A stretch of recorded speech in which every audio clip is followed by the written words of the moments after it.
Let's bring in someone who was there last night, Georgia GOP Congressman Doug Collins. Congressman, thanks for being here this morning. The president was in familiar form last night. You almost take for granted how often he did rallies like this. I believe this was his first post-election. What was it like to be there and set the stakes of these key Georgia races?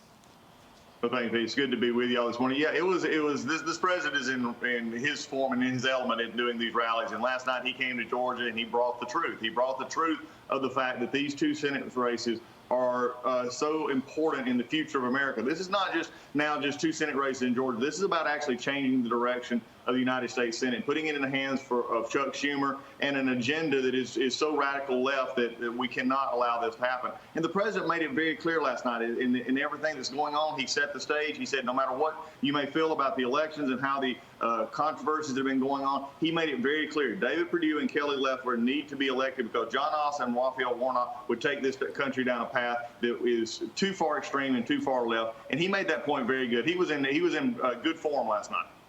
Congressman, the president was in good form when it came to you. He had some very complimentary things to say about you. Let's play a clip of that, and then I want to ask you a question. Watch this. Doug, you want to run for governor in 2 years, by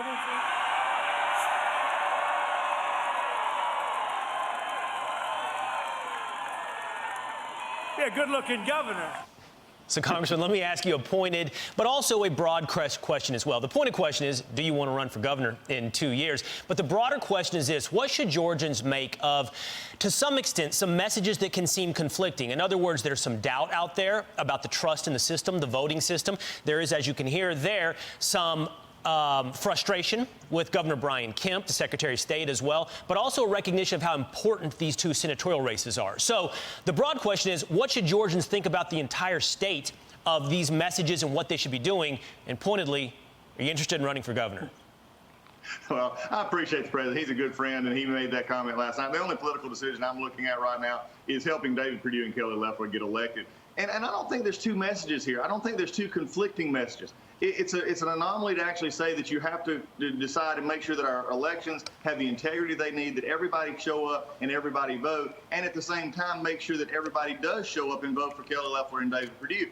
Those are not conflicting messages. Those are honest messages. Remember, I've just dealt with 4 years of a Democratic Party that to this day still never recognized Donald Trump as the president. The hashtag not my president, I mean, all the investigations, everything that I had to live through with impeachment, this president was never accepted, and the election was never accepted a few years ago. Why don't we allow a little bit of time to go through here where the president can have his legal challenges? We can make sure that the elections are safe, secure, and every legal vote is counted, especially here in Georgia as we prepare for these two election races coming up for Kelly Loeffler and David Perdue. But again, I think the president was just making the clear point that we can do more than one thing at a time. We can make sure our elections are safe while at the same time ensuring that the Senate does not go to the radical left.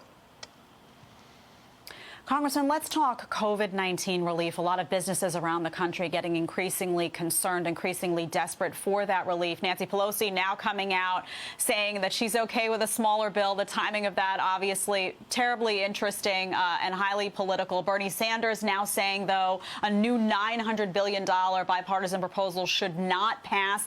So the truth is here that while politicians are arguing about it, people are just out there needing help. Where does this land? When does the help arrive? Well, that's a great question. But, look, there would be no bill helpful to Bernie Sanders that wasn't really basically a government takeover our economy. So let's just be honest about that and put him to the side. And then look at under the dictionary of political hypocrisy would be Nancy Pelosi, the speaker, who all through the fall and all through it would never come to the table and discuss getting relief before the election. And then miraculously, now that she believes that Joe Biden won the election and the vaccine's around the corner, she said, okay, I'll look at something different. That is despicable. What the speaker said the other day in not playing politics and now playing politics with COVID relief goes to exactly what you said, Jed. There are people out there who are hurting right now. We've wanted to see relief, targeted our businesses, targeted those communities that need this help. And the president last night spoke about this in the rally when he said he wants to see this relief happen. Speaker Pelosi ought to be ashamed of herself for actually now showing what we've known all along, and that is that this is a political decision for her that she's been saying. The only good thing, I guess, from Speaker Pelosi is that now she just admitted what we've known all along. She played politics with people's lives on COVID response. Absolutely. She said it couldn't be lower than $2 trillion. Now here we are at $900 billion. It makes no sense, and then other than through a political lens.